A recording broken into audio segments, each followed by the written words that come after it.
Shalom, senang saya kembali bisa menyapa Bapak, Ibu, Saudara, Saudari dalam ibadah online kali ini.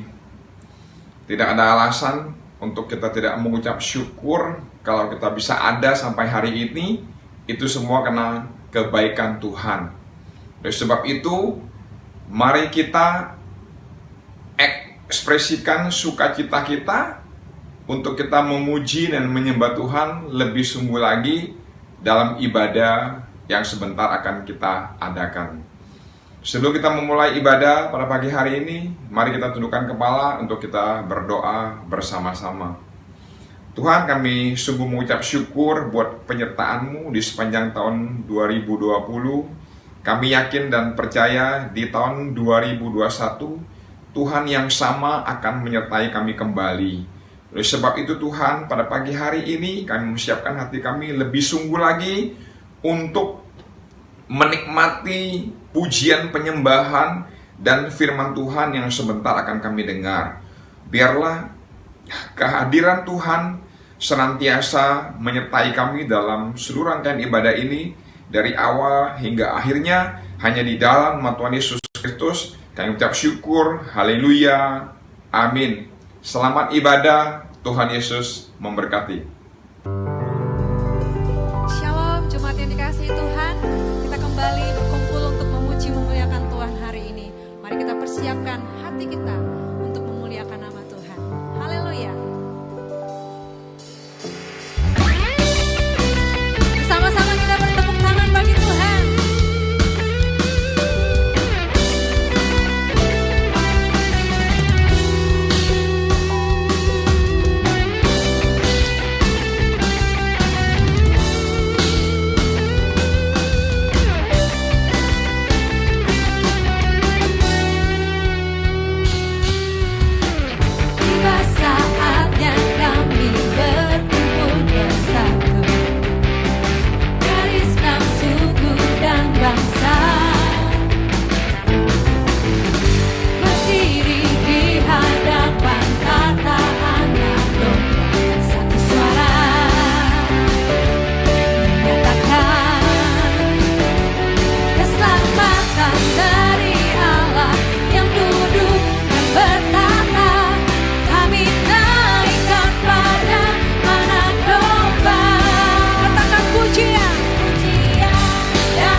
Bapa di surga, kami mengucap syukur kepadamu ya Tuhan.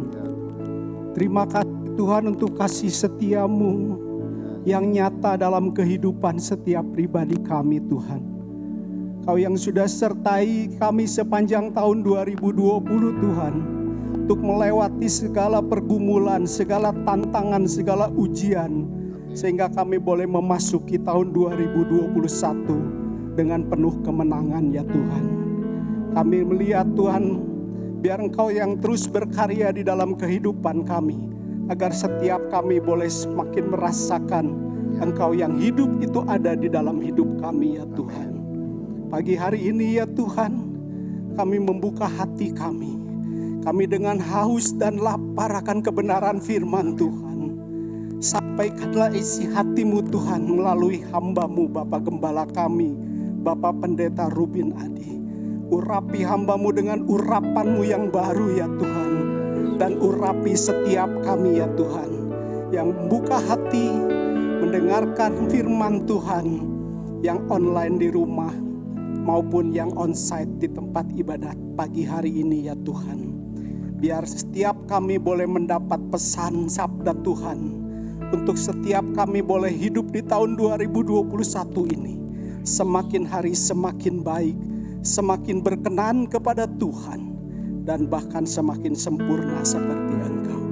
Terima kasih Tuhan, di dalam nama Tuhan Yesus Kristus, semua yang siap diberkati firman Tuhan katakan amin. Tuhan Yesus berkati. Shalom. Saya akan menyampaikan firman dengan judul Takut akan Tuhan. Kita akan baca bersama Ulangan pasal 10 ayat 11 sampai 13 yang berbunyi demikian. Ulangan pasal 10 ayat 11 sampai 13. Lalu berfirmanlah Tuhan kepadaku, bersiaplah, pergilah, berjalan di depan bangsa itu, supaya mereka memasuki dan menduduki negeri yang kujanjikan dengan sumpah kepada nenek moyang mereka, untuk memberikannya kepada mereka.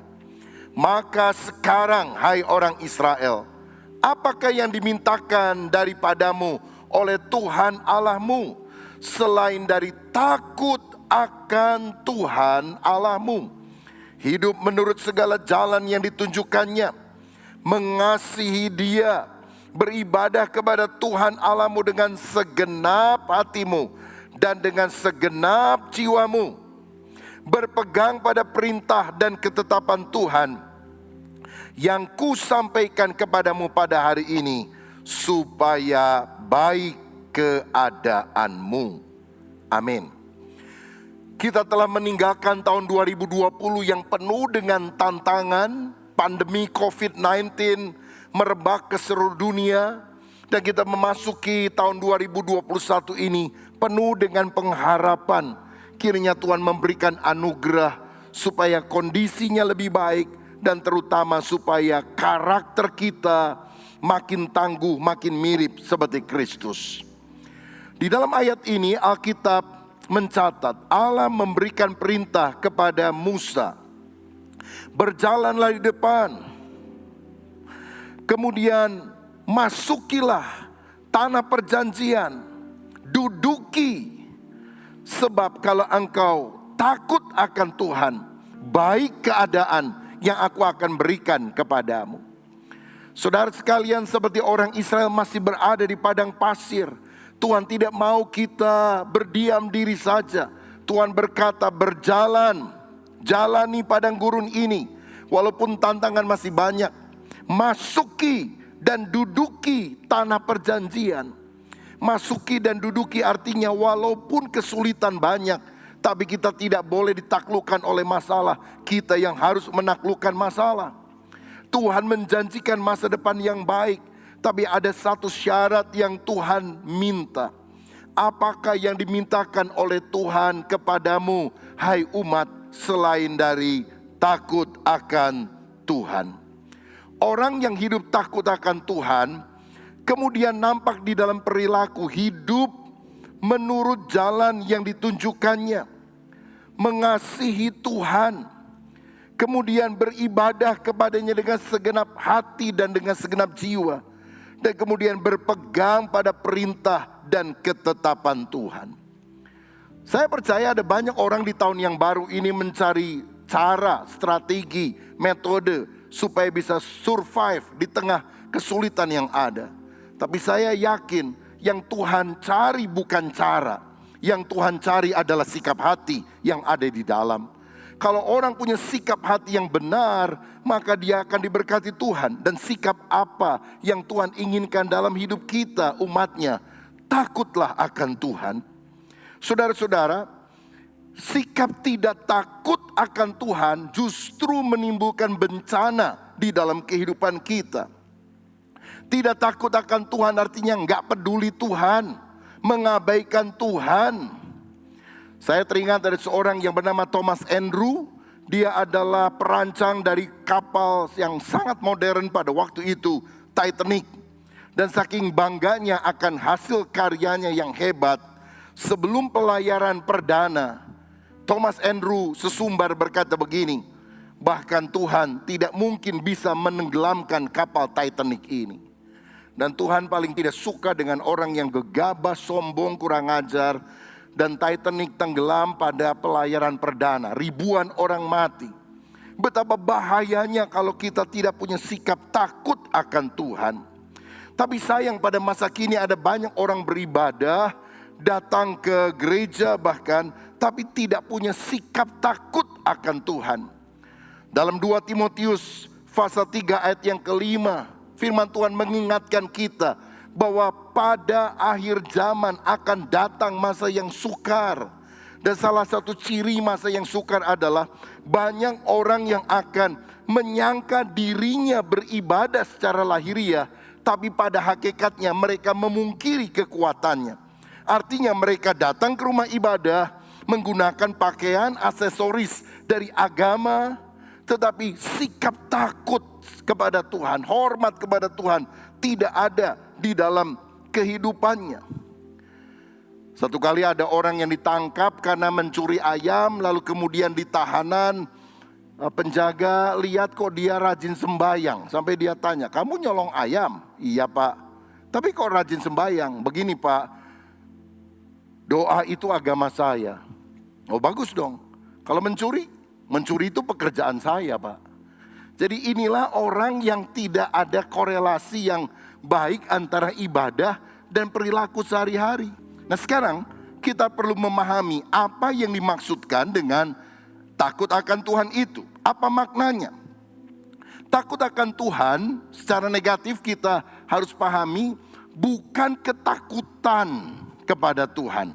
Bukan takut dihakimi, takut mati masuk neraka. Orang-orang banyak yang beragama karena takut dihukum di neraka.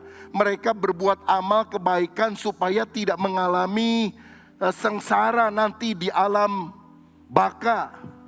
Tetapi tentu saja motivasi sedemikian tidak boleh ada di dalam kehidupan kita. Karena kita adalah orang-orang yang tahu bahwa keselamatan itu diperoleh bukan lewat agama, bukan lewat perbuatan baik, tetapi itu adalah anugerah, free gift, pemberian yang diberikan secara cuma-cuma kepada orang yang percaya kepada Yesus. Dan kalau kita sudah diselamatkan karena kita percaya, sebagai rasa syukur, rasa terima kasih, maka kita berbuat baik. Bukan untuk memperoleh keselamatan, tetapi sebagai bukti, sebagai buah bahwa kita manusia baru yang sudah diselamatkan oleh Tuhan. Dan karena kita mengasihi Tuhan, kita harus memuja Dia. Jadi inilah makna daripada takut akan Tuhan. Maknanya adalah sikap pemujaan kepada Tuhan. Karena Dia adalah pencipta kehidupan kita yang layak menerima segala puji, hormat, dan syukur. Kita harus menyegani Tuhan. Karena Dia adalah hakim yang adil. Dia tidak kompromi dengan dosa. Dan Dia ingin agar kita hidup benar. Takut akan Tuhan juga berarti menghormati Tuhan. Mengasihi Tuhan sebagai Bapa yang penuh dengan kasih. Tapi juga kita harus respect, hormat kepada Dia.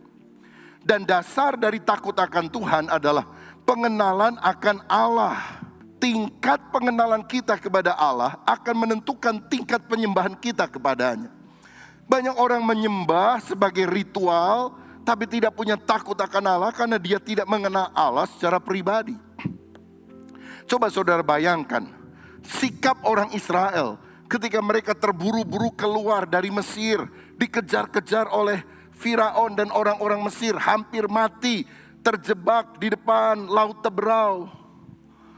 Dan ketika mereka melihat tangan Tuhan membelah Laut Teberau dan mereka bisa selamat dan orang Mesir mati semuanya di dalam laut tersebut, saya yakin sikap mereka sebelum menyeberang Laut Teberau sangat berbeda dengan sikap mereka setelah mereka lepas dari Laut Teberau. Karena apa?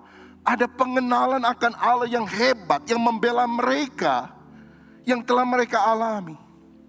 Saya berharap saudara benar-benar makin mengenal Tuhan, bukan sekedar karena dengar khotbah pendeta, bukan sekedar karena itu ada di dalam Alkitab, tetapi saudara mengalami secara pribadi apa yang ada dalam firman itu nyata di dalam kehidupan kita. Saudara, ketika orang Israel pergi ke Gunung Sinai dan menerima perintah Tuhan, Tuhan ingin memperkenalkan dirinya dalam kedahsyatan. Dalam Keluaran 20 ayat 18 sampai 21 dikatakan demikian. Seluruh bangsa itu menyaksikan guru mengguntur, kilat sabung menyabung, sangkakala berbunyi dan gunung berasap. Maka bangsa itu apa? Takut dan gemetar, dan mereka berdiri bagaimana? Jauh-jauh. Mereka berkata kepada Musa, engkaulah yang berbicara dengan kami, maka kami akan mendengarkan. Tetapi janganlah Allah yang berbicara dengan kami, nanti kami mati. Tetapi Musa berkata kepada bangsa itu, janganlah takut, sebab Allah telah datang dengan maksud untuk mencoba kamu, dan dengan maksud supaya takut akan Dia ada padamu, agar kamu jangan berbuat dosa. Adapun bangsa itu berdiri jauh-jauh, tetapi Musa pergi mendekati embun yang kelam di mana Allah ada.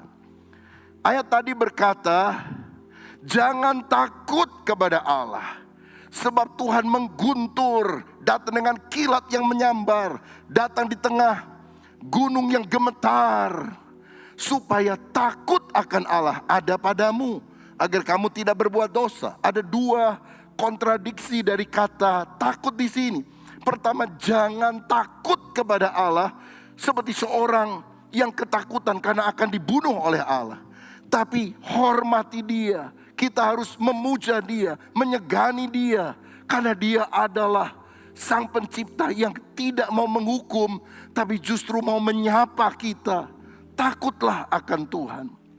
Dan akibatnya apa? Orang Israel yang ketakutan kepada Allah berdiri jauh. Tetapi Musa yang takut akan Allah, hormat sama Allah, mendekat kepada hadirat Allah.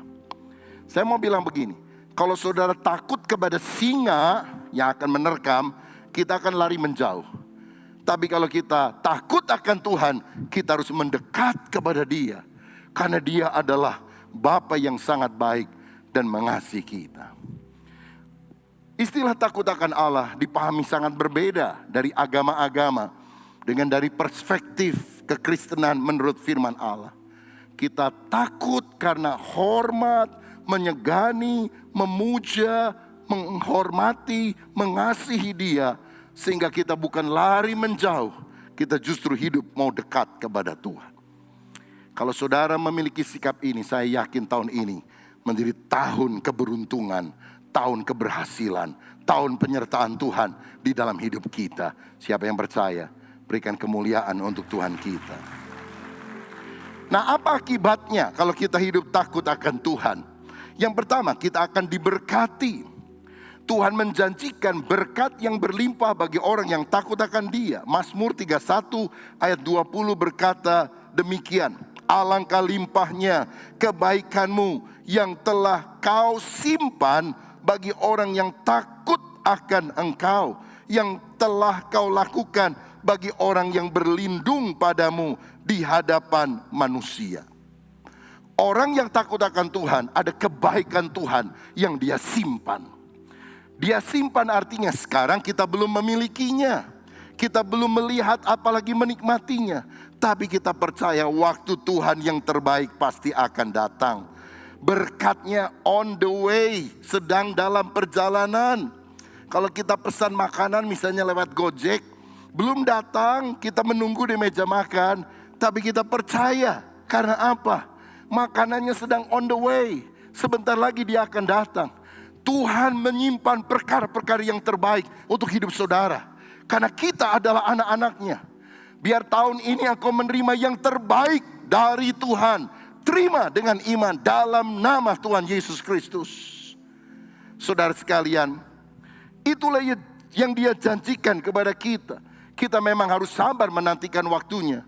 Tapi dia menyimpan bagian yang terbaik. The best is yet to come. Saudara-saudara, Amsal 22 ayat 4 juga berkata, ganjaran kerendahan hati dan takut akan Tuhan adalah apa? Kekayaan, kehormatan, dan kehidupan. Tuhan janji, kalau engkau hidup takut akan Tuhan, engkau tidak akan kekurangan. Tapi ada kekayaan, kehormatan, dan juga kehidupan. Dan ini akan dinikmati bukan hanya untuk kita, tapi sampai anak cucu. Bukan cuma kaya secara materi, tetapi kaya secara jiwani, secara rohani. Dan itu nampak di dalam wujud kebahagiaan yang akan kita miliki. Mazmur 112 ayat 1 dan 2. Berbahagialah orang yang takut akan Tuhan, yang sangat suka kepada segala perintahnya. Ayat 2. Anak cucunya akan perkasa di bumi, angkatan orang benar akan diberkati. Yang kedua, kalau kita hidup takut akan Tuhan, bukan hanya diberkati, tapi kita akan diberi petunjuk oleh Tuhan. Tuhan akan menunjukkan jalan yang kita harus tempuh. Tuhan akan bergaul karib dengan kita, sehingga rahasianya diberitahukan kepada kita, sahabatnya, anaknya. Mazmur 25 ayat 12. Siapakah orang yang takut akan Tuhan? Kepadanya Tuhan menunjukkan jalan yang harus dipilihnya. Ayat 14. Tuhan bergaul karib dengan orang yang takut akan Dia, dan perjanjiannya diberitahukannya kepada mereka. Tuhan mencari sikap hati yang ada di dalam. Ini sumbernya. Kalau takut Allah akan Allah ada dalam hidup kita, maka Dia beri petunjuk kepada kita. Ada kreativitas yang Tuhan munculkan, dan itu berasal dari tahta Bapa sendiri. Yang ketiga, akibatnya kalau kita takut akan Tuhan, kita akan dilindungi oleh Tuhan. Mazmur 34 ayat 8 mencatat ini. Malaikat Tuhan berkemah di sekeliling orang-orang yang takut akan Dia, lalu meruputkan mereka. Malaikat bukan cuma jaga sendirian. Malaikat dikatakan berkemah di sekeliling orang yang takut akan Tuhan. Bukan cuma satu, banyak saudara-saudara. Artinya apa? Perlindungan Tuhan ada di dalam kehidupan kita. Siapa yang mau berdoa supaya perlindungan Tuhan juga diberikan, sehingga setiap virus COVID dan yang lainnya dialaukan dalam hidup kita. Kita disembuhkan, kita dipulihkan, bahkan kita terhindar dari perkara tersebut. Takutlah akan Tuhan. Saudara, dalam Amsal 14 ayat 27, lebih jauh firman Allah berkata, takut akan Tuhan adalah sumber kehidupan, sehingga orang terhindar dari jerat maut. Mestinya mati, tapi karena Tuhan melihat sikap hati yang takut akan Dia, kita dihindarkan daripada kematian. Amsal 10 ayat 27. Takut akan Tuhan memperpanjang umur, tetapi tahun-tahun orang fasik diperpendek. Lebih panjang umurnya, Tuhan anugerahkanlah kepada kami kekuatan, kesehatan, panjang umur, supaya kami tetap takut akan Tuhan, mencintai Tuhan, melayani Tuhan sepanjang kehidupan kami. Saudara, mengapa saya banyak pagi ini membacakan ayat firman Tuhan? Supaya saudara bukan hanya mendapatkan penghiburan manusia, kekuatan dari manusia dengan kata-kata positif, tapi janji Tuhan. Karena janji Tuhan tidak pernah akan batal. Janji Tuhan pasti akan tergenapi dalam kehidupan kita. Daniel dimasukkan dalam gua singa oleh musuh-musuhnya. tapi karena dia takut akan Tuhan, terhindar dari maut, umurnya diperpanjang, bahkan posisinya naik. Dia jadi berkat yang luar biasa. Dan bagian terakhir, apa wujud takut akan Tuhan yang mesti kita hidupi? Mazmur 24 ayat 3-6 berkata demikian. Siapakah yang boleh naik ke atas gunung Tuhan? Siapakah yang boleh berdiri di tempatnya yang kudus? Orang yang bersih tangannya dan murni hatinya, yang tidak menyerahkan dirinya kepada penipuan dan yang tidak bersumpah palsu. Dialah yang akan menerima berkat dari Tuhan dan keadilan dari Allah yang menyelamatkan dia. Itulah angkatan orang-orang yang menanyakan dia, yang mencari wajah-Mu, ya Allah Yakub. Dasar daripada karakter ilahi itu nampak kalau kita punya sikap takut akan Allah, yang terwujud pertama melalui kesucian. Alkitab tadi berkata, orang yang bersih tangannya dan murni hatinya. Artinya apa? Hidup dalam kesucian. Alkitab berkata, kejarlah kekudusan, sebab tanpa kekudusan tidak seorang pun akan melihat Tuhan. Dalam Amsal 8 ayat 3 diberi penjelasan apa itu artinya takut akan Tuhan. Takut akan Tuhan ialah membenci kejahatan. Bukan hanya tidak melakukan kejahatan, membenci. Saudara, jangankan melakukan, senang aja enggak.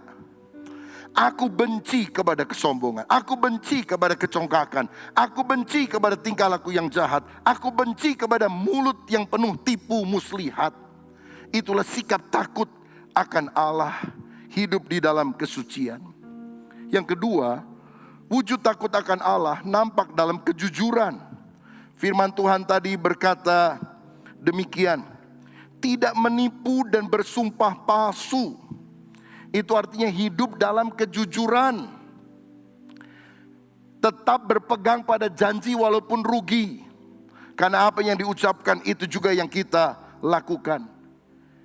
Ini bicara soal integritas, yang merupakan inti daripada karakter ilahi. Punya integritas, punya kejujuran. Menolak hal-hal yang sifatnya bohong. Amsal 14 ayat yang kedua, siapa berjalan dengan jujur, takut akan Tuhan. Tetapi orang yang sesat jalannya, menghina dia. Saya yakin orang yang jujur akan diberkati. Masa ini adalah masa post-truth. Orang gampang sekali membuat kebenaran palsu, karena mereka tidak percaya ada kebenaran yang tunggal. Dunia ini merasa bahwa semuanya permisif, semuanya bisa benar menurut Anda, tapi belum tentu benar menurut saya. Sehingga kita melihat di mana-mana, saudara, hoax itu bertebaran. Orang sekarang yakin akan kebenaran bukan karena data yang meyakinkan, tetapi karena asumsi pribadi yang dicari data-data pembenarannya. Tapi saya mau katakan, di tengah dunia yang banyak sekali hoaxnya ini, Tuhan mau kita hidup suci. Tuhan mau kita hidup jujur, karena orang yang jujur hidup takut akan Tuhan akan diangkat oleh Dia. Dan yang ketiga, yang terakhir, apa wujud takut akan Tuhan? Pertama tadi adalah kesucian, kedua kejujuran, yang ketiga adalah keintiman. Itulah orang yang mencari wajah Tuhan. Siapa yang boleh naik ke gunung Tuhan? Siapa yang boleh ketemu sama Tuhan? Orang-orang yang mencari jalan Tuhan, menanyakan tentang Tuhan, tanya perkara-perkara rohani, cari wajah Tuhan. Artinya selalu rindu akan hadiratnya. Daud pernah berkata dalam Mazmur 27 ayat 4, satu hal telah kuminta kepada Tuhan, itulah yang kuingini, diam di rumah Tuhan seumur hidupku, menyaksikan kemurahan Tuhan dan menikmati bait-Nya. Daud raja, apa yang dia minta? Bukan nyawa musuhnya, bukan kekayaan yang berlimpah-limpah, bahkan bukan hikmat seperti yang dimintakan oleh anaknya Salomo. Dia bilang, satu hal telah kuminta kepada Tuhan, diam di rumah Tuhan seumur hidupku. Saya pernah membaca kisah ada seorang yang bernama Fransiskus dari Assisi. Dia seorang rohaniwan, tinggal di sebuah biara karena dia mendedikasikan hidupnya untuk Tuhan. Tetapi selain ritual yang dilakukan oleh seluruh penghuni biara itu, teman-temannya selalu lihat. Biasanya setelah makan siang, saudara, dia suka mojok gitu di sebuah tempat yang sunyi di biara tersebut, di bawah pohon. Dan dia selalu berdoa, cukup lama dia berdoa. Dan tiap hari dia lakukan. Sampai beberapa teman akhirnya ngobrol, dia bilang, kita dengerin yuk. Fransiskus ini doa apa sih? Kok tiap hari dia doa apa? Dia ada pergumulan atau dia pengen apa begitu? Lalu satu kali ketika Fransiskus sedang berdoa seperti biasanya, dia tidak tahu. Teman-temannya mengendap-endap saudara dan mendekat mendengar apa yang didoakan oleh Fransiskus. Karena Fransiskus kalau doa, dia tidak diam tapi dia mengucapkan doanya. Dan ternyata setelah mereka mendengar cukup lama, kata yang keluar dari mulut Fransiskus hanya satu. Yesus. Dia hanya bilang Yesus. Yesus. Yesus. Yesus. Kadang dia berdiam cukup lama. Dan setelah mungkin 5-10 menit, hanya kata itu yang keluar, Yesus. Tapi semua temannya bilang, kami gak pernah ganggu dia lagi. Karena waktu dia ngomong Yesus, sepertinya dia kenal betul siapa yang dia panggil itu. Dan hadirat Tuhan yang kuat, itu turun ketika dia berdoa. Itulah keintiman dengan Tuhan. Kata-kata gak perlu banyak. Kata-kata gak perlu bagus. Yang penting kata-kata tulus. Yesus, Engkau segalanya bagiku. Dan kalau hari ini kita menetapkan hati untuk hidup takut akan Tuhan, maka segala berkat rohani dan jasmani akan mengalir sepanjang tahun 2021 ini. Dan nama Tuhan akan dipermuliakan lewat kehidupan kita. Tuhan Yesus memberkati kita semuanya. Amin.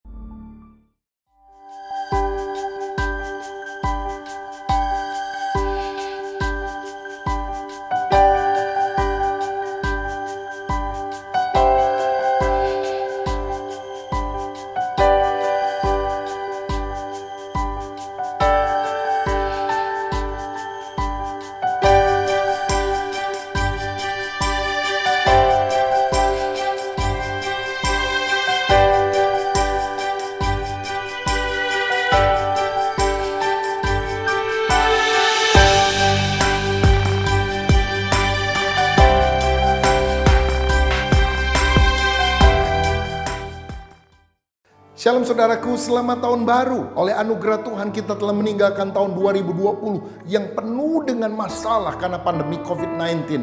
Dan tahun ini kalau kita bisa hidup itu adalah anugerah kebaikan Tuhan yang kita harus syukuri. Bagaimana wujudnya? Salah satunya adalah dengan memberikan persembahan buah sulung, yaitu persembahan syukur karena kita merasakan kebaikan Tuhan. Amsal Sulaiman 3 ayat 9 dan 10 berkata, muliakanlah Tuhan dengan hartamu dan dengan hasil pertama dari segala penghasilanmu, maka lumbung-lumbungmu akan diisi penuh sampai melimpah-limpah dan bejana pemerahanmu akan meluap dengan air buah anggurnya. Kalau kita memberikan persembahan buah sulung dengan hati yang mengasihi Tuhan, Tuhan menjanjikan berkat jasmani bahkan berkat rohani kepada kita. Karena itu sepanjang bulan Januari ini disediakan amplop yang saudara bisa isi dengan persembahan buah sulung. Atau kalau saudara menyaksikan secara online, lebih baik saudara memberikan persembahan melalui transfer ke nomor rekening yang tertera. Dan biarlah berkat Tuhan selalu dilimpahkan dalam hidup saudara. Amin.